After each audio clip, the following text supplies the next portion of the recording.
खुदावंद यीशु मसीह नासरी के नाम में आप सब लोगों को पादरी अविनाश का और मेरे घर की कलीसिया का सलाम पहुंचे। आज फिर हम आपके पास पहुंच गए and thank you very much that you switched your mobile on. Thank you very much, God bless you. आज की दुआ शुरू करेंगे। खुदावंद, हम आपका धन्यवाद करते हैं, बड़ी मेहरबानी की तूने प्रभु जी, दया करके तरस खा के प्रभु आज फिर से मौका दिया।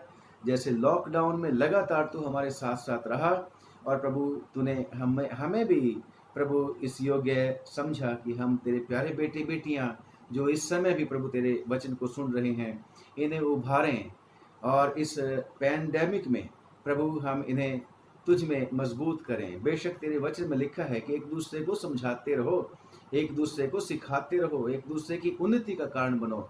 सो प्रभु आज भी हम इसीलिए आए हैं ताकि तेरे प्यारे बेटे बेटियां और मजबूत और मजबूत और मजबूत होते चले जाएं। इसलिए पवित्र आत्मा आप ही हमारी मदद कर दो, क्योंकि आप हमारे दूसरे मददगार हैं। जो प्रभु यीशु मसीह ने कह रखा है, मैं तुम्हें एक और मददगार दूंगा।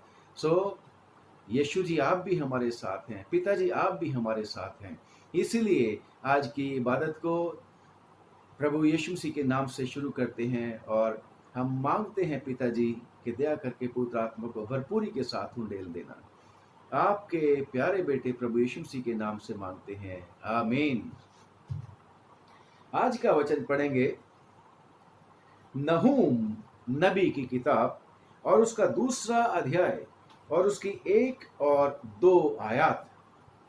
लिखा है, सत्यानाश करने वाला तेरे विरुद्ध चढ़ आया है, दृढ़ को गढ़ कर मार्ग देखता हुआ चौकस रहे, अपनी कमर कस और अपना बल बढ़ा दे। यहोवा याकूब की बड़ाई इस्राएल की बड़ाई के समान ज्यों की त्यों कर रहा है, क्योंकि उजाड़ने वालों ने उनको उजाड़ दिया है और दाखलता की डालियों को नाश किया है। ये खुदावन का वचन है। खुदावन हमारे वचन के पढ़े और सुने जाने पर बहुत बरकत दे, बहुत आशीष दे। अगर आपने भी ये नहूम नबी की किताब मेरे साथ निकाल ली है तो आप लोगों को ये पता लगेगा कि ये जो वचन है ये तो 99 जो राजधानी थी बाबुल की, उसके बारे में कहा गया है। और कई सवाल उठते रहेंगे जब तक हम इसको पूरा नहीं सुनेंगे कि पादरी साहब आज हमें 99 के बारे में जो वचन बोला गया हमें क्यों सुना रहे हैं। प्रियो, बेशक 99 नगर एक ऐसा नगर था, ऐसी राजधानी थी जहां पर वो राजा नबूकदनेस्सर रहता था और वहीं से वो अपने पूरे देश का संचालन किया करता था। आप लोगों को पता लग गया होगा, याद आ गया होगा जब मैंने नबूकदनेस्सर की बात करी और जब मैंने बाबुल की बात करी। और खुदा का शुक्र करते हैं कि हमारा परमेश्वर हमें हमेशा बार बार अपने वचन को याद करवाता रहता है और कोशिश करता रहता है कि हम मजबूत और मजबूत और मजबूत होते चले जाएं। खास तौर से आज एक और 99 नगर का जो राजा है, यानी कि वो शैतान, क्योंकि 99 नगर को मैं इस तरीके से प्रेजेंट कर रहा हूं कि खुदावन के लोगों को बंदी बना के बाबुल के राजा बाबुल में ले गया था और वो बाबुल का राजा 99 राजधानी उसकी थी, वहां पर रहता था। तो ये दुष्ट शैतान भी जो है मेरे और आपको बंदी बनाए हुए है। बेशक हम खुदा के लोग, और ऐसे ही जो यरूशलेम इस्राएल के लोग थे, जो इस्राएल का वंश था, जिसके बारे में वायदा था कि ये लोग जो हैं इब्राहिम के साथ वायदा किया, इसहाक के साथ वायदा किया, याकूब के साथ भी वायदे को खुदा ने किया कि इनके द्वारा आशीष मिलनी है सब लोगों को। परंतु इन लोगों को जब इन्होंने गर्दन कशी करी, इन लोगों ने खुदा की आज्ञाओं को मानना छोड़ दिया, तो खुदा ने इन लोगों को फिर बाबुल के राजा के अधीन कर दिया। और जब हम पढ़ते हैं परमेश्वर के वचन में 2 राजाओं की किताब, 2 राजा और उसकी 15वें बाब को जब आप पढ़ोगे तो उस राजा ने, बाबुल के राजा ने पहले तो कुछ हिस्सा किया, और जब आप आगे पढ़ते जाओगे 17वां बाप में पूरा का पूरा इस्राएल देश जो है उसने जो है पूरे के पूरे को गुलाम बना के लेके चला गया था, और उनके नगरों को आग लगा दी, फूंक दिया, नाश कर दिया। और उसके बाद फिर 24वां अध्याय भी जब आप पढ़ोगे, दूसरा राजाओं की किताब और उसका 24वां बाप, बचे हुए जो दूसरा हिस्सा था इसराइलियों का, यानी कि यहूदा देश जिसको बोलते थे, जिनकी राजधानी यरूशलेम है, तो उनको भी बंदी बना के ले गए, क्योंकि उन लोगों ने भी अपने खुदा को छोड़ दिया था, अपने खुदा को गर्दन कशी कर दी थी। लोग जो परमेश्वर ने बनाए अपने स्वरूप पर अपनी महिमा के लिए, उन लोगों ने खुदा को छोड़ दिया था, और उनमें से खास लोगों को चुना था परमेश्वर ने, इस्राएल के संतान को, यानी कि याकूब की संतान को। याकूब को इसराइल भी बोलते हैं। तो उन सब को बाबुल का राजा लेके चला गया था, और वहां पर ले जाके उनके साथ बुरा सलूक जाहिर है, क्योंकि शैतान थे, दुश्मन थे, उनको बंदी बना के लेके गए थे, तो उनके साथ गुलामों का तो अपनी कोई मर्जी नहीं चलती, तो उनके साथ कैसा बर्ताव होता रहा होगा, आप लोग आइडिया लगा सकते हैं। उनकी कोई नहीं चलती होगी। पहले इनको मिस्र में परेशानी होती थी, यहां तक कि उनको अपने बच्चे भी मार देने पड़ते थे, बड़े लड़कों को, परंतु खुदा ने वहां पर भी रहम करके उनको उस गुलामी में से छुड़ाया। अब ये दूसरी गुलामी में चले गए, दूसरी गुलामी में चले गए। और यहां पर भी खुदावन जो है दूसरी आयत जो आज हमने पढ़ी है, क्योंकि यहोवा याकूब की बड़ाई इस्राएल की बड़ाई के समान ज्यों का तू, यानी कि फिर से वही महिमा परमेश्वर उन लोगों को देना चाहता है। चाहे 100 बारी वो गर्दन कश हुए, 100 बारी खुदा की आज्ञाओं को तोड़ा, पर खुदा अपना वायदा कभी नहीं भूलता। खुदा अपनी बात को तो हमेशा पूरा करता है। मैं और आप या हम मनुष्य लोग अक्सर खुदा को धोखा ही दे देते हैं, पर धन्य हो हमारा परमेश्वर यहोवा, जो सचमुच में हमारे ऊपर रहम की नजर रखता है। वो सचमुच में दयालु और कृपालु है। Praise the Lord. तो ये कहता है कि मैं याकूब की, यानी कि उसके वंश की, यानी कि परमेश्वर के जो निज प्रजा, निज लोग हैं, उनकी बड़ाई को, उनकी महिमा को फिर बहाल कर दूंगा, ज्यों की त्यों कर दूंगा। और कहता है क्योंकि इन उजाड़ने वालों ने, बाबुल के राजा ने, कसदियों ने इनका उजाड़ दिया है, और उनकी दाखलताओं की डालियों को भी नाश कर दिया है, टोटली नाश कर दिया है, उनके बाल बच्चों को भी नाश कर दिया है, और खुदा से दूर कर दिया है। यहां तक कि ये जो गुलाम लोग चले गए थे, जिनका अक्सर हम नाम लेते हैं, दानियल और शद्रक, मेशक, अबेदनगो, एक ऐसा भी समय आ गया कि इनको मना कर दिया गया, no longer you to worship any god, your god specially. आपको पता हो गया कि कैसा टकराव, कैसी ज्यादा मुसीबत उन लोगों के ऊपर आ गई थी कि तुम्हें खुदा की उपासना भी नहीं करनी। अच्छा, अगर खुदा की उपासना करोगे तो क्या हो जाएगा? क्या हो जाएगा? खुदा की उपासना ना करके बल्कि शैतान के द्वारा बनाई वो स्टैचू को जो नबूकदनेस्सर ने खड़ी कर दी थी, बहुत लंबी 60 फुट ऊंची सोने की मूर्ति, उसको ही उपासना करनी। और सदरक, मोशेक, अबेदनगो ने कहा था नो, चाहे हम मर भी जाएं, मरने तक वफादार रहे थे। आपको स्टोरी का पता है। ऐसे ही दानियल ने भी, ठीक है शेरों के मांद में जाना जरूर, पर मैं अपने खुदावंद को नहीं छोड़ सकता।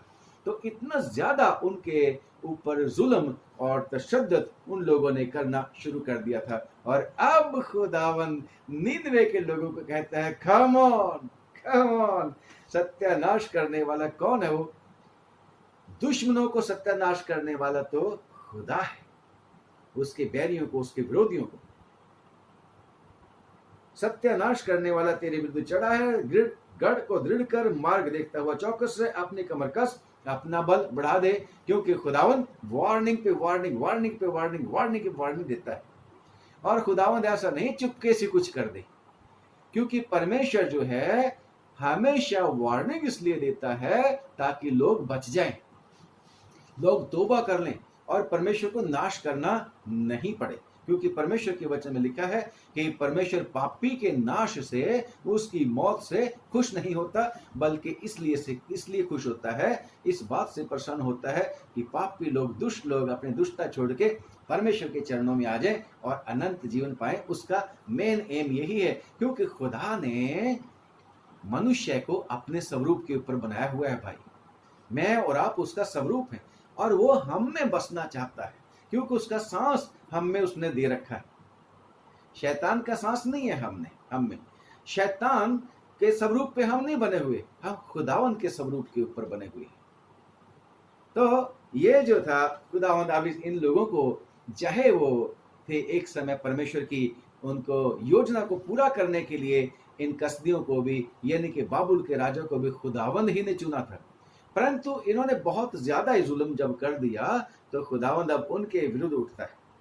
तो आज हम ये बात अपने आत्मिक जीवन में लागू करके देखते हैं। बेशक ये बात, ये जो वचन मैंने पढ़ा है निनवे नगर के बारे में है, यानी कि बाबुल के राजा के जो देश था उनके बारे में है, परंतु ये मेरे और आपके ऊपर भी लागू होता है, खास तौर से इस समय जबकि दुष्ट शैतान का जो हथियार है वो चल रहा है। और ये कोरोना वायरस जो है, बुराई जो है, ये बीमारी जो है, ये भी किसी ना किसी को शैतान ने इस्तेमाल कर लिया। कहते हैं चाइना की, मेरे को तो पता नहीं है, चाइना ने, कहते हैं कि चाइना से, वुहान से निकल के आया, किसी न किसी साइंटिस्ट को खुदा ने इसको इस्तेमाल किया और गलती हुई। और शैतान, मैं क्यों बोल रहा हूं, क्योंकि शैतान ही है जिसने अय्यूब के ऊपर आपत्तियां लेके आया था, क्योंकि शैतान ही है वो टेम्पटर, शैतान ही है बहकाने वाला, शैतान ही है मनुष्यों को नाश करने वाला। क्योंकि खुदावंद यीशु मसीह ने कह रखा है यूहन्ना की अंजील 10 बाब की 10वीं आयत में कि चोर किसी और काम से नहीं आता, यानी कि वो शैतान शुरू से चोर, बहकाने वाला, धोखा देने वाला, वो किसी और काम से नहीं आता, बल्कि चोरी करने और नाश करने, घात करने के लिए आता है। परंतु मनुष्य का पुत्र इसलिए प्रकट हुआ कि वो जीवन पाए और भूतायत का जीवन पाए। प्रेज द लॉर्ड, यीशु के लहू की जय हो। और खुदा का शुक्र करते हैं कि हमारी जो लड़ाई है अब, और इसी बात में ये वाले सारे के सारे रूल्स मैं इसको अप्लाई करना चाहता हूँ। और हमारी लड़ाई किसके साथ है? हमारी लड़ाई किसी जाति, किसी लोगों के साथ नहीं है। हमारी लड़ाई तो शैतान के साथ है। क्यों भला? क्योंकि शैतान शुरू ही से मनुष्य से खार खाता है, बागी अदन से, जिसकी बात हम कल कर रहे थे। और शैतान को सिर्फ यही प्रॉब्लम रहती है, नंबर 1, ये मनुष्य जो है खुदा के स्वरूप के ऊपर है। शैतान भी एक फरिश्ता था, वो परमेश्वर के स्वरूप के ऊपर नहीं था। शैतान बेशक वो मनुष्य का रूप भी धारण करता है, परंतु शायद हम जो करते हैं, उड़ के आने वाले पंख वगैरह होते हैं। मैं और आपके तो पंख नहीं है ना। हमारा खुदा भी, एग्जाम्पल तो हम पढ़ते हैं कि मुर्गी के तरह छुपा लेता है, परंतु हमारे खुदा के पंख नहीं है। अगर आपके और मेरे पंख नहीं हैं तो हमारे खुदा के भी पंख नहीं हैं। परंतु शैतान के बारे में तो पता है कि जब 14 यशायाह की किताब 14 में पढ़ोगे, यहेजकेल की किताब में भी आप पढ़ोगे, तो वो तो शैतान बड़ा सुंदर भी था, परंतु मनुष्य की तरह मनुष्य नहीं था। वो मनुष्य नहीं था, क्योंकि पौलुस ने भी कुरिन्थियों की चिट्ठी में लिखा है, स्वर्गदूतों का तेज और है, परमेश्वर का और है, मनुष्यों का भी और है। हम परमेश्वर की महिमा है, खुदा का शुक्र। और शैतान को क्यों परेशानी है कि ये ही है मेरे दुश्मन, क्योंकि ये खुदा ने आदम और हवा के साथ जब सजा हुई थी तो औरत को क्या बोला था? तेरे वंश इसके एक सिर को कुचलेगा। मेरे और आपको आज खुदा ने हुक्म दे रखा है लूका की अंजील के मुताबिक कि मैंने तुम्हें शैतान की सारी सामर्थ के ऊपर अधिकार दे रखा है, सांपों को कुचलने के लिए, बिच्छुओं को रौंदने के लिए। ये अधिकार परमेश्वर ने हमें दे रखा है। और अगर हमारे ऊपर पास ये अधिकार है तो ये शैतान फिर कहाँ चुपचाप बैठा हुआ है? ये तो खास तौर से परमेश्वर के जो चुने हुए लोग हैं, मसीही लोग हैं, उनके साथ इसका लड़ाई होती है। उन्हीं को ये परेशान करता है, उन्हीं के ऊपर मुसीबतें, बीमारियां भेजता है। बाकी तो उसके लोग हैं ही हैं जिन्होंने खुदावंद यीशु मसीह के ऊपर विश्वास नहीं किया, क्योंकि शैतान ने कैसे उनकी आंखों को अंधा कर रखा है। ये बड़ा धोखा देने वाला है, लोगों को लुभाने वाला है। शैतान की युक्तियां जो हैं, परमेश्वर के वचन में लिखा है कि हम शैतान की युक्तियों से अनजान नहीं हैं। उसकी युक्तियां करता है, चिंताएं डाल देता है और कितने सारी डिस्ट्रैक्शन कर देता है, कितने सारे वो काम कर देता है, बहका देता है, फुसला देता है। हवा को भी जब परमेश्वर ने पूछा क्या हुआ, कह रही शैतान ने मेरे को बहका दिया था। आज भी तो शैतान बहकाता फिरता है कि खुदा के ऊपर ज्यादा दुआ करने की लोड़ नहीं है, खुदा कौन सा सुनता है, लो देख लो फिर ये भी होगा, ये भी होगा, ये भी होगा। शैतान कहता है देखा ना, नहीं सुनता खुदा, ऐसे ही खुदा खुदा करते रहते हो, मेरे साथ आओ ना। तो ऐसे ही जो है शैतान लोगों को बहकाता रहता है। और इसी के साथ मेरी और आपकी लड़ाई है। हमारा युद्ध जो है आत्मिक सेनाओं के साथ है। जैसे परमेश्वर का बंदा पौलुस रसूल भी कहता है, पौलुस रसूल भी ये कहता है, इफिसियों की चिट्ठी को जब खत लिखता है 11वें बाब में 6 की 11 में, इफिसियों 6 की 11 में, क्योंकि हमारा जो युद्ध है लोगों के साथ नहीं, मांस और लहू के साथ नहीं, बल्कि हमारा युद्ध उन आसमानी फौजों के साथ है जो आकाश में है। हम पढ़ लेते हैं इसको, 11वीं आयत में क्या लिखा है, इफिसियों की चिट्ठी और उसका 6वां अध्याय और उसकी 12वीं आयत पढ़ता हूं। क्योंकि हमारा ये माली युद्ध मांस और लहू से नहीं, परंतु प्रधानों से और अधिकारियों से और इस संसार के अंधकार के हाकिमों से और उस दुष्टता की आत्मिक सेनाओं से है जो आकाश में है, जो आकाश में है। और इन सेनाओं के साथ लड़ाई करने के लिए भी हमें जो हथियार चाहिए वो आत्मिक चाहिए, जिनके बारे में पौलुस रसूल दूसरा कुरिन्थियों और उसकी 10 की 4 में लिखता है कि हमारे लड़ाई के हथियार जिस्मानी नहीं है, हमारी तो लड़ाई के हथियार आत्मिक है। आत्मिक हथियारों के साथ हमें इस दुश्मन का मुकाबला करना है, क्योंकि ये दुश्मन बहुत सारी परेशानियां लेके आ जाता है। फिर से मैं कह रहा हूं, बीमारियां लेके आ जाता है, घटियां लेके आ जाता है, जॉब चली जाती है कितनी बारी, कितनी ही बार जो शैतान है ऐसे फंसा देता है हमें उलझनों के बीच में, परेशानियों के बीच में, पापों के बीच में। तो ये शैतान के सारे हथियार हैं। वचन नहीं पढ़ने देता, दुआ नहीं मांगने देता, चर्च में नहीं जाने देगा जहां पर खुदा उनका वचन सुनाया जाता है। तो ये शैतान हर तरह के हथियार का इस्तेमाल करता है और मुझे भी और आपको भी उसके साथ लड़ना है। बेशक हम आत्मा के जो हथियार है इनका वर्णन कल जो हम बात करेंगे, खुदावन चाहेगा तो कल हम बात करेंगे, परंतु आज हम बात कर रहे हैं कि खुदावन मुझे और आपको वार्न कर रहा है। मेरे और आपको परमेश्वर जो है चेतावनी दे रहा है। मसीह के लोगों को खुदावन जो है चेतावनी दे रहा है। मैं फिर से कह रहा हूं, ये जो वचन मैंने अभी पढ़ा है ये निनवे नगर के बारे में, परंतु मैं इसको अप्लाई कर रहा हूं अपने आत्मिक जीवन में। तो खुदावन क्या बोलता है, सत्यानाश करने वाला तेरे विरुद्ध चढ़ आया है। ये शैतान मेरे और आपके खिलाफत में ही रहता है, ये सत्यानाश करना चाहता है, जैसे अभी अभी हमने यूहन्ना 10:10 में बात करी। और इसका काम नाश करना ही है। और ये चढ़ क्या आता है, ये तो घूमता ही फिरता रहता है, ये बड़ा एक्टिव है। आप और मैं तो कितनी बार सुस्ती करते, परंतु ये सुस्ती नहीं करता। ये तो शैतान तो जो है खुदावन के लोगों के लड़ाई करने के लिए घात लगाए बैठा रहता है। अभी अभी ये जो सुन रहे हैं हम टेलीविजन पर, चाइना की और इंडिया की वो जो संघर्ष चल रहा है, इधर पाकिस्तान का इंडिया का भी चलता रहता है, कितना कुछ है। तो वो कैसे चलते हैं, एक दूसरे को अपनी ताकत दिखा दिखा के नाश करना चाहते हैं कि मैं स्ट्रांग हूं, स्ट्रांग हूं, स्ट्रांग हूं।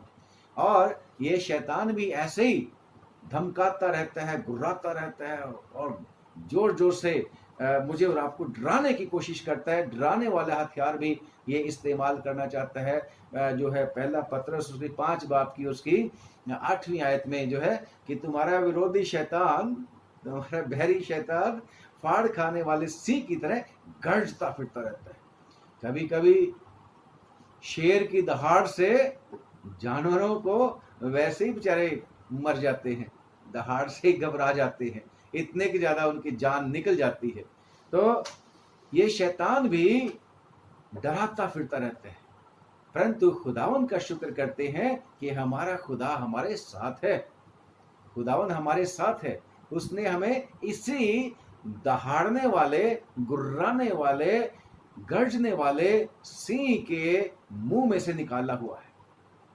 और खुदा का शुक्र करते हैं कि अब मेरा और आपका परमेश्वर हमें सिर्फ यह याद कराता है कि तुम्हारा जो ये विरोधी शैतान है, तुम्हारे जो सत्यानाश करने वाला है, नुकसान करने वाला है, ये तुम्हारे खिलाफ चढ़ाया है। याद रखना है हम सबको। और इसका मुझे और आपको सामना करना है। कैसे सामना करना है? खुदावन में दृढ़ होके। फिलिपियों की चिट्ठी और उसका 4 बाब उसकी 7वीं आयत है ना। मुझे और आपको परमेश्वर में दीनता के साथ उसकी अधीनता में रहना है। शैतान का सामना है तो करना है तो खुदावन के वचन में लिखा है शैतान तुम्हारे पास से भाग निकलेगा। ये जो गुर्राता है, जो गरजता है, वो बरसता नहीं। अगर हम आगे से स्टैंड ले गए तो, अगर हमने अपने आप को दृढ़ कर लिया तो। और दृढ़ कैसे कर लेंगे भाई? खुदावन में रह के। भेड़ें भी तो दौड़ के अपने गडरिये के पास आ जाती है। बच्चे मुर्गी के दौड़ के अपनी माँ के पंखों के नीचे चले जाते हैं और इस तरीके से हम बच जाते हैं। और अगर सुस्ती करते रहेंगे तो उठा के ले जाएगा। और मैं और आप, मुझे और आपको परमेश्वर यही कहता है कि हमें सचेत रहना है, जागते रहना है, जागते रहना है, सचेत रहना है। उसका भी यहाँ पर जिक्र आया हुआ है। लिखा है दृढ़ को गढ़ कर, है ना। गढ़ को दृढ़ कर, गढ़ को दृढ़ कर, मैंने गलत बोल दिया। गढ़ को दृढ़ कर। गढ़ क्या है? किला। शैतान को पता होता है, वो ढूंढता रहता है कमजोर कहाँ पे है दीवार, वहीं पे अटैक करता है। उसको मेरे और आपकी कमजोरियों का पता है। वो मेरे से और आपसे इंटेलिजेंट है, वो मेरे और आपसे शक्तिशाली भी है, परंतु जो हमारे अंदर है वो शैतान से शक्तिशाली है।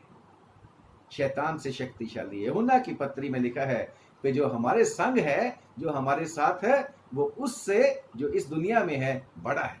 खुदा का शुक्र, क्योंकि हमारा खुदावन सर्वशक्तिमान है, शैतान सर्वशक्तिमान नहीं है। आपसे और मेरे से ज्यादा पावरफुल है। हमें इस बात का हमेशा ख्याल रखना चाहिए। याद है जब खुदावंद यीशु मसीह पहाड़ पे गए हुए थे याकूब, यूहन्ना और पतरस के साथ, जहां उसका रूपांतर हुआ था, जब नीचे उतर के आए पहाड़ से तो चेलों के बेचारों का परेशानी हो रखी थी। शैतान बड़ा अकड़ा हुआ था। शैतान गरज रहा होगा उनके ऊपर। लोग भी, शैतान लोगों को उभार रहा था, कम ऑन, इससे पहले कि वो शक्तिशाली आ जाए, यीशु मसीह पहाड़ से नीचे उतराए, इनको तो मैं अच्छे तरीके से इंटिमिडेट कर दूं, इनको तो मैं अच्छे तरीके से, इनका तो डरा के मैं इनका बुरा हाल कर दूं, भगा दूं इनको। तो खुदावंद यीशु मसीह ठीक समय पर आ जाते। वो शैतान चेलों से भागता नहीं था। बड़ी दुआ करी होगी उन्होंने। और जब खुदावंद यीशु मसीह आए तो पूछा, hello what is going on, क्या चल रहा है भाई?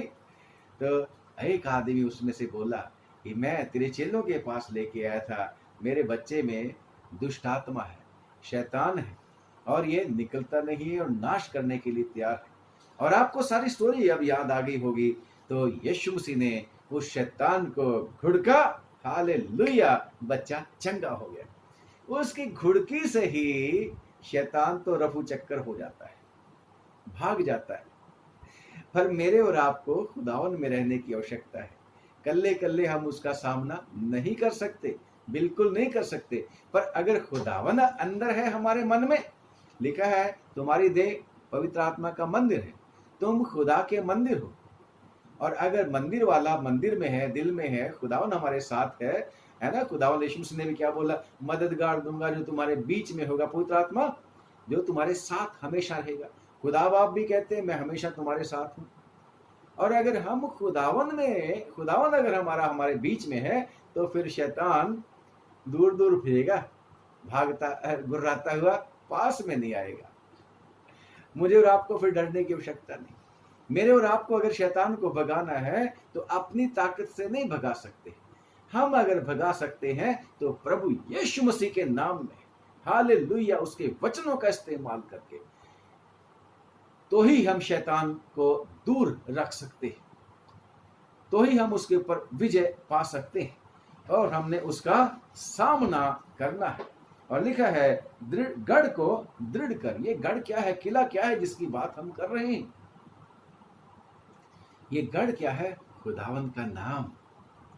खुदावन का नाम दृढ़ गढ़ है। जैसे परमेश्वर के वचन में लिखा है, मैं पढ़ता हूं आपके सामने 18 बाब और उसका दूसरी आयत लिखा है, यहोवा मेरी चट्टान है और मेरा गढ़ है और मेरा छुड़ाने वाला, मेरा ईश्वर मेरी चट्टान है जिसका मैं शरणागत हूं। कम ऑन, कितनी सारी बातों का जवाब हमें मिल गया।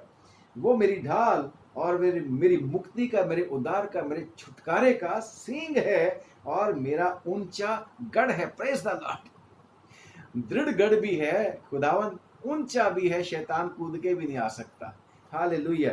और जब नहूम की किताब उसके 1 बाब की 7वीं आयत में पढ़े तो वहां पर लिखा, यहोवा भला है, संकट के दिन में वो दृढ़ गढ़ ठहरता है। Yes, our god is our fortress, our god is our shelter. हमारा खुदा हमारा दृढ़ गढ़ है, तो हमने उसी में रह के दृढ़ होना है। लिखा है गढ़ को दृढ़ कर, यानी कि खुदावन को अपने अंदर हमने एज मच एज पॉसिबल उसके साथ मिल के रहना है, यानी कि उसकी प्रेजेंस हमारे साथ हमेशा। वो तो वायदा करता है, हमने भी रखनी है उसके साथ अपनी प्रेजेंस।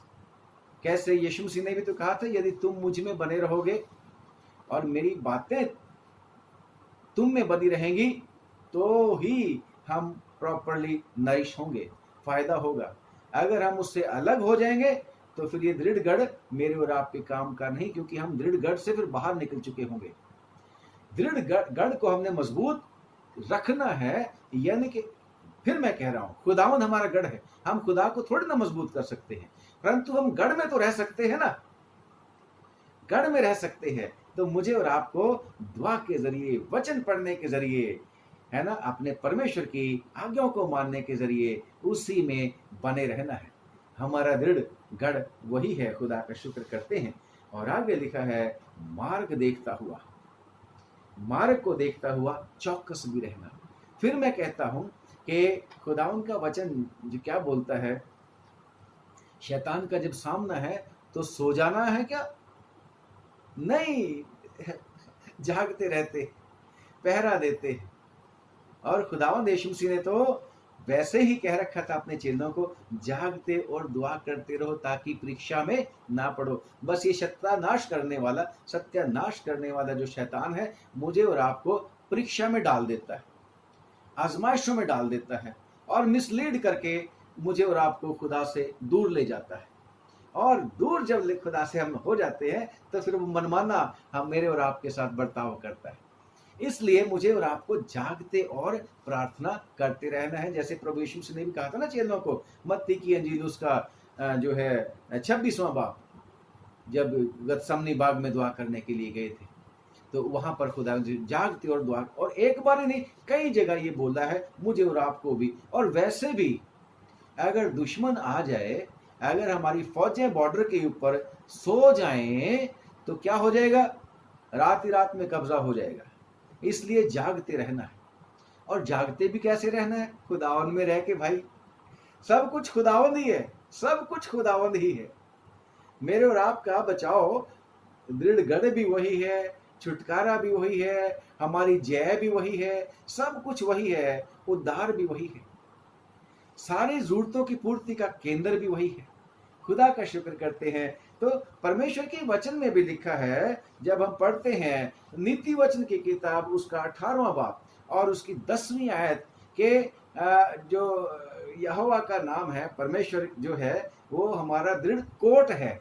कोट क्या होता है? टावर है ना, ऊपर जिसपे पहरा देता रहता है, वो जो फौजी जो है चढ़े होते हैं ना, ऊंची बना देते हैं टावर को, तो उस पे खड़ा होके वो अपने दूरबीन से भी देखता रहता होगा, दुश्मन कहीं हमारी बाउंड्री में तो नहीं अंदर आ रहा। तो वही है कि वो दृढ़ कोट है, हमारा दृढ़ कोट है। खुदा का शुक्र करते। कोट मतलब जो है टावर। तो लिखा है धर्मी लोग भाग कर उस टावर में आ जाते हैं और विपत्तियों से बच जाते हैं। Praise the Lord.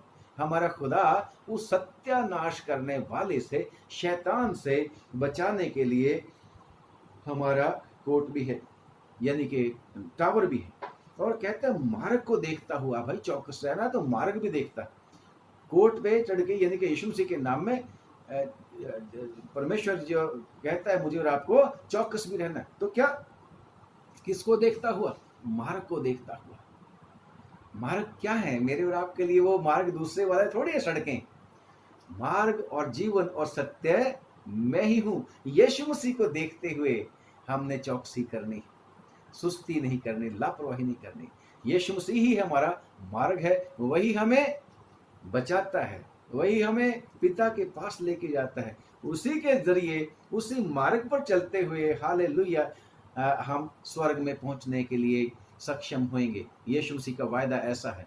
और परमेश्वर के वचन में भी लिखा, यशायाह की किताब में है कि कह रहा वहां एक मार्ग होगा, धर्म का मार्ग। अगर मूर्ख भी उस मार्ग पे चलेगा तो भटकेगा नहीं। तो हमें उस मार्ग को देखते हुए आगे बढ़ना है। और इब्रानियों की चिट्ठी और उसका 12वें बाब में भी लिखा है कि हमने हर एक उलझाने वाली बात को दूर करके, पाप को दूर करके, उस दौड़ को जो दौड़ना है उसको धीरज के साथ दौड़ना। और कैसे दौड़ना है? मार्ग को देखते हुए, यदि कि यीशु मसीह को देखते हुए हमने आगे बढ़ना है। यीशु मसीह को देखते हुए, यानी कि उसको फॉलो करते हुए, कम ऑन, उसकी आज्ञाओं को मानते हुए मुझे और आपको आगे बढ़ना है। Praise the Lord. हमारा खुदा ऐसा खुदा है। और आगे लिखा है चौकस रहे, चौकस रहे, यानी कि बहुत ख्याल करना है।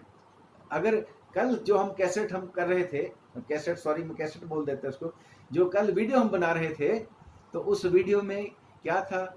चौकसी करने के लिए खुदा ने बोला था कैन को, परंतु कैन चौकस नहीं रहा और खुदा की वार्निंग को उसने जो है नहीं सुना। और क्या हो गया? बहेतू और भगोड़ा। मुझे और आपको भी चौकस रहना है और कमर कस, यानी कि मजबूत हो जा, बलवंत हो जा। कमर कसने का मतलब है ना। और ये जो युद्धाभ्यास करते रहते हैं फौजी, जिनके बारे में आजकल हम सुनते रहते हैं टेलीविजन में कि चाइना ने युद्धाभ्यास किया, अमेरिका ने युद्धाभ्यास किया, भारतवर्ष ने भी युद्धाभ्यास किया।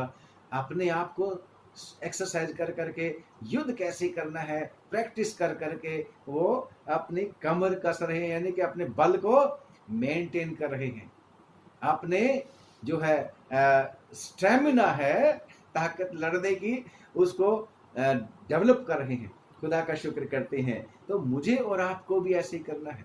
और खुदा के वचन में इफिसियों की चिट्ठी और उसका 6वां बाब और उसकी 10वीं आयत में क्या लिखा है?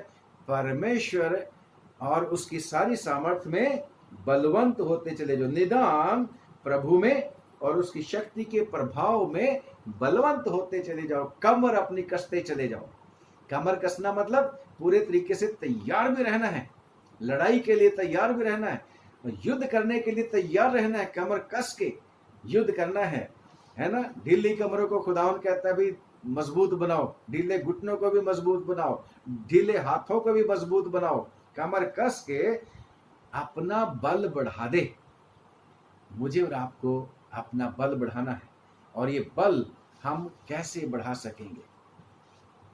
मेरे और आपके, फिर से मैं कहता हूं, हम शैतान से लड़ने के योग्य नहीं। अगर मैं और आप शैतान से लड़ लेते तो यीशु मसीह को आने की क्या जरूरत थी भाई। अगर मैं और आप शैतान से लड़ के विजयी हो जाते तो यीशु मसीह को आने की जरूरत नहीं थी। उसको मरने की सलीब के ऊपर मेरे और आपके लिए कुर्बानी देने की, इतना बड़ा प्राइस देने के लिए, अपना खून बहाने के लिए, उसको जीरो बनने के लिए, मेरे और आपकी समानता में आने के लिए, उस कीचड़ दलदल में जहां पर मैं और आप लौट रहे थे उसमें भी आके उसने हमें खींच के निकाला। क्या जरूरत थी। मैं और आपको अगर दृढ़ होना है, मजबूत होना है, बल बढ़ाना है तो खुदावंद का बल हमारे में बढ़ना चाहिए और ये विश्वास करना चाहिए कि उसने वायदा कर रखा है कि वो हमें कभी छोड़ेगा नहीं। परमेश्वर के बंदे योशुआ को खुदा ने बोला था, परमेश्वर ने बोला था कि मजबूत हो जा, दिलावरी कर, पुरुषार्थ कर। योशुआ को 1 बाब की 9वीं आयत में। और पुरुषार्थ कैसे करना था।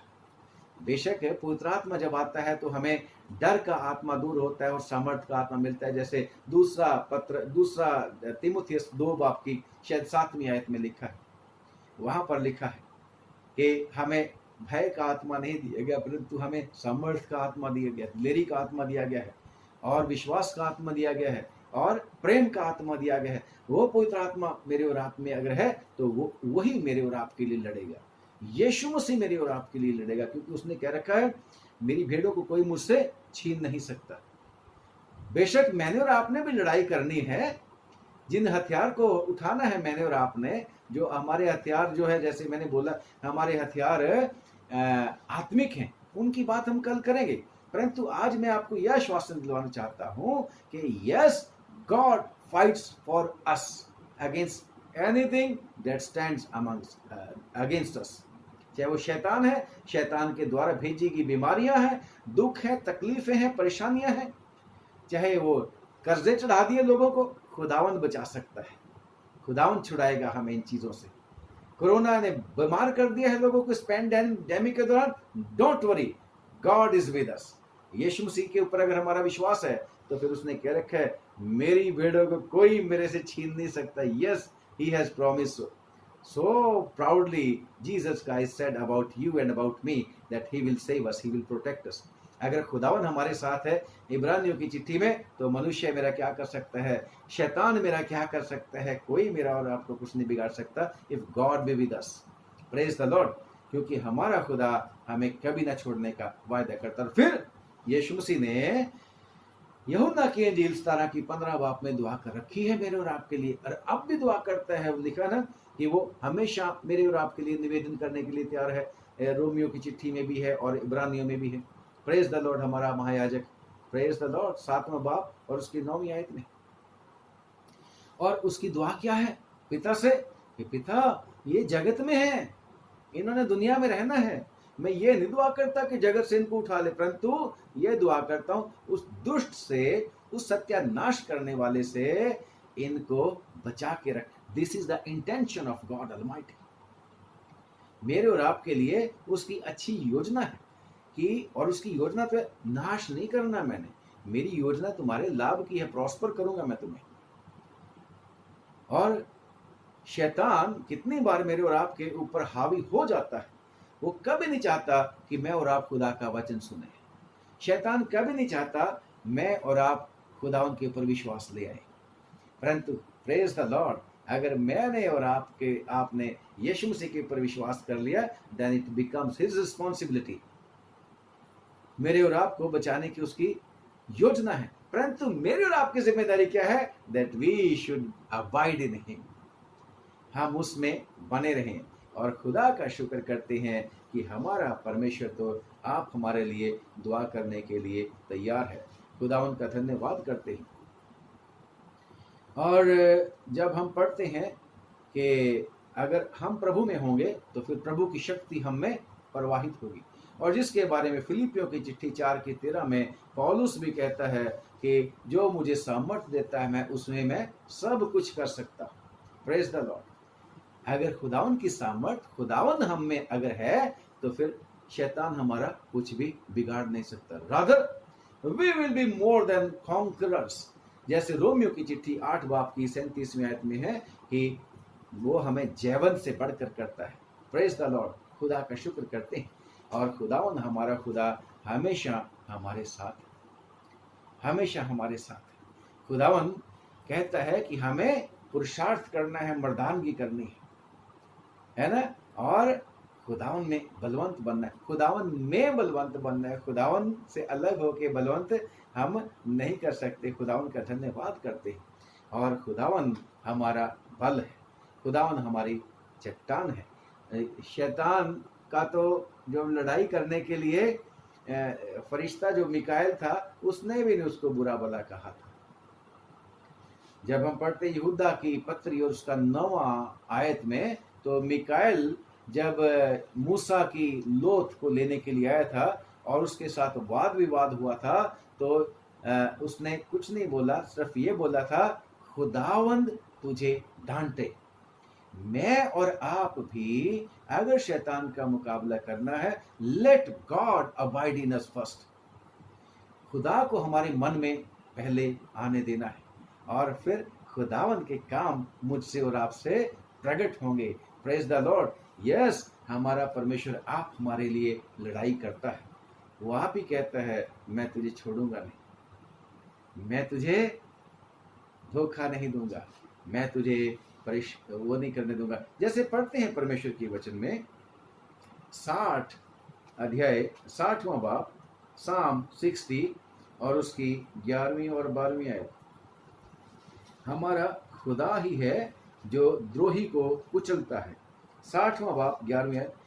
द्रोही के विरुद्ध आए परमेश्वर, द्रोही के विरुद्ध यानी कि सत्यानाश करने वाले शैतान के विरुद्ध हमारी सहायता कर, क्योंकि मनुष्य का किया हुआ उद्धार बेकार है। मुझे और आपको, और हम जो मनुष्य हैं, ये मत भूलें कि हम शैतान से जीत नहीं सकते। सिर्फ और सिर्फ खुदावंद है जो द्रोही को या दुश्मन को कुचल सकता है। और लिखा है, परमेश्वर की सहायता से हम वीरता दिखाएंगे, क्योंकि हमारे द्रोहियों को वही रौंदेगा। यीशु मसीह ने मेरे और आपके लिए द्रोही को यानी कि दुष्ट शैतान को रौंदा हुआ है, पांव के नीचे रौंदा हुआ है। और अब खुदावन ने मेरे और आपको भी ये अधिकार दिया है। अगर हम उसमें रहेंगे तभी हम शैतान को रौंद पाएंगे। खुदा का शुक्र करते हैं। जैसे परमेश्वर के वचन में भी लिखा है कि पहला पत्रस उसकी 5:9 में, विश्वास में दृढ़ होकर, खुदावन में दृढ़ होकर, खुदावन के ऊपर विश्वास हमारा अगर है तो तब उसका सामना हमने करना है। ऐसे ही नहीं करने की आवश्यकता, ऐसे ही तो फिर तो वो क्योंकि मुझे और आपको क्या बोला है खुदावन यीशु मसीह ने, तुम भेड़े हो, मैं तुम्हें भेड़ों की दाई भेड़ियों के बीच में भेजता हूँ। भेड़ का भेड़िए के साथ क्या मुकाबला। परंतु अगर यीशु मसीह हमारे साथ है तो फिर भेड़िया टिक नहीं सकता। हमारा खुदावन हमारे साथ है और खुदा का शुक्र करते हैं कि वो हमें धोखा कभी नहीं देगा। जैसे थिस्सलुनीकियों की किताब दूसरा थिस्सलुनीकियों 3:3 में मैं पढ़ना चाहूंगा, क्या लिखा है, परंतु प्रभु सच्चा है। Praise the Lord. जिसकी हम बात कर रहे हैं, यीशु मसीह, प्रभु सच्चा है, वो तुम्हें दृढ़ता से स्थिर करेगा और उस दुष्ट से, नाश करने वाले से बचा के रखेगा, सुरक्षित रखेगा। Praise the Lord. खुदावन का वचन ये भी है कि वो हमें बर्दाश्त से बाहर परीक्षा में पढ़ने भी नहीं देगा। और खुदा का शुक्र करते हैं, वो हमें बचाएगा, सेफ बचा के रखेगा। यीशु मसीह ने क्या बोला, मेरी भेड़ों को मेरे से कोई छीन नहीं सकता, मेरा बाप सबसे बड़ा है। Praise the Lord. खुदावन हमारा खुदा हमारे साथ है। इसलिए प्यारे भाइयों, मुझे बहनों और भाइयों, खुदावन का वचन मुझे और आपको आज फिर से कहता है कि शैतान बड़े जोरों पर है और खुदावन यीशु मसीह का आना बड़ा निकट है। और जैसे जैसे शैतान के दिन घटते जाते हैं, यीशु मसीह का आना निकट निकट होता जाता है, तो वो सत्यानाश करने वाला शैतान जो है और भी ज्यादा जोर के साथ अटैक पे अटैक करता। इसलिए खुदावन मुझसे आप कहता है कि हमें दृढ़ को गढ़ करना है, यानी कि प्रभु में मजबूत हो जाना है। वही हमारा गढ़ है, वही हमारा कोट है, टावर है। और वही जो यीशु है, मार्ग है, उसी को देखते हुए, हमने उसको फॉलो करते हुए वो सेफ रास्ते में हमें लेके जाएगा, सेफ रास्ते में लेके जाएगा। अगर उसमें है 23:4 में है, Psalm 23:4 में मौत के साए की वादे भी होगी तो भी he will lead us to the safer way, सही तरीके से, सही अच्छे वाले रास्ते से, फिर भी उसमें से सुरक्षित रास्ते में से मुझे और आपको निकाल के लेके चलेगा, जय देगा। चौकस रहना है, दुआ मांगना है, वचन पढ़ना है, विश्वास में मजबूत होना है। विश्वास कहाँ से आएगा? वचन के सुनने से। और हमेशा अपना बल बढ़ाना है, दुआ के जरिए, फिर से वचन के जरिए, और खुदावन के आत्मा के शक्ति पाके। कल खुदावन ताकत देगा, मौका देगा अगर, तो फिर कल हम परमेश्वर के उनको हथियारों के ऊपर भी बात करेंगे कि जो लड़ना है हमने ऐसे ही नहीं बैठे रहना है, हमें भी काम करना है। यीशु के सहकर्मी हैं, हमने भी हथियार उठाना है और हमने भी लड़ाई करनी है। God bless you and God में प्रोटेक्ट यू। दुआ करेंगे। खुदावंद आपका धन्यवाद, रहम किया, आज भी तेरे प्यारे बेटे बेटियों को उभारने की कोशिश की है प्रभु, बाकी इसके ऊपर आशीष तो तूने देनी है।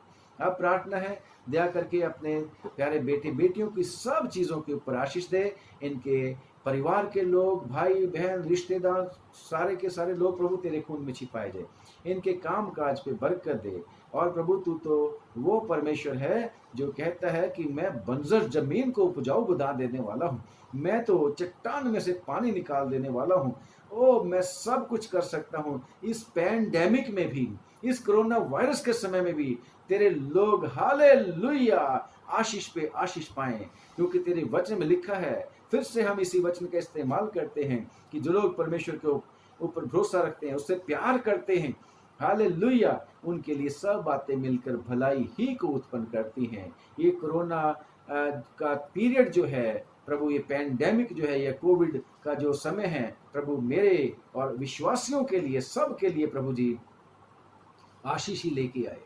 हाँ खुदावन, हमारा भरोसा तुझ पर है, तो सब कुछ हमारे लिए भला करेगा, क्योंकि तेरी योजना ही हमारे लाभ की है। प्रार्थना करते हैं, जो लोग बीमार हो चुके हैं प्रभु यीशु के नाम से उनको छुड़ा ले, किसी भी तरह की बीमारी क्यों ना हो, खास तौर से कोरोना वायरस से बचा।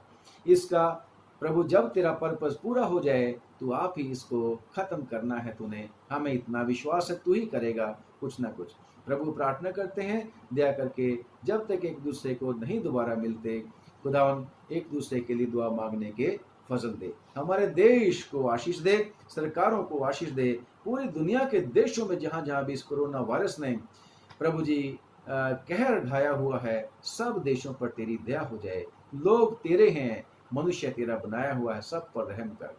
प्रभु यीशु धन्यवाद कि तू ही हमारा बल है, तू ही प्रभु हम में बढ़ता चला जा, हम घटते चले जाए। प्रभु यीशु के नाम से मांगते हैं, आमीन। जय मसीह की। आप सब लोगों को दुआ में याद रखना। कल फिर मिलेंगे अगर खुदावन चाहेगा। God bless you, God bless you.